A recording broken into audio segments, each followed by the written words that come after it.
मुश्किल भइल अब जख्म दिल के खिल भइल।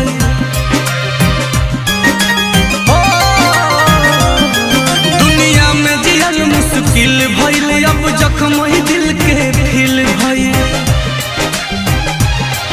बर्बाद करके जिए आराम से बदनाम भइल रानी तोहरे नाम से। बर्बाद करके जिए आराम से बदनाम भइल रानी तोहरे नाम से।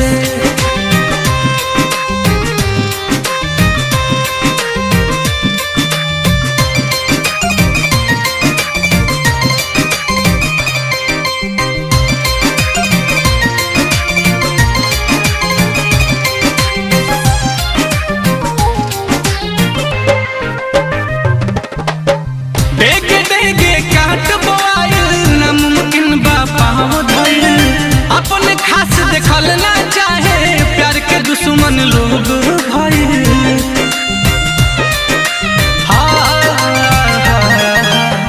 डेगे डेगे काट बोआइल नामुमकिन बा पाव धइल। अपने खास देखल ना चाहे प्यार के दुश्मन लोग भइल। प्यार के फूल सूखल नफरत वाला घाम से बदनाम भइल रानी तोहरे नाम से।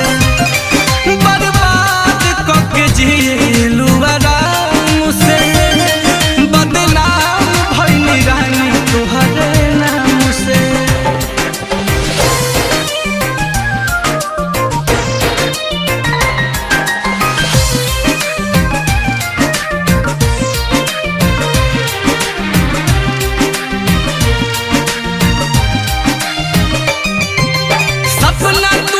शीशा जैसे दिल चकना चूर भइल।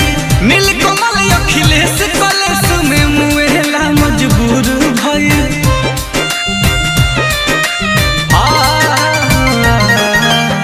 सपना टूटल शीशा जैसे दिल चकना चूर भइल। नीलकमल अखिलेश कलेश में मुएला मजबूर भइल। तू सलामत रह जी रही राम से बदनाम भइल रानी तोहरे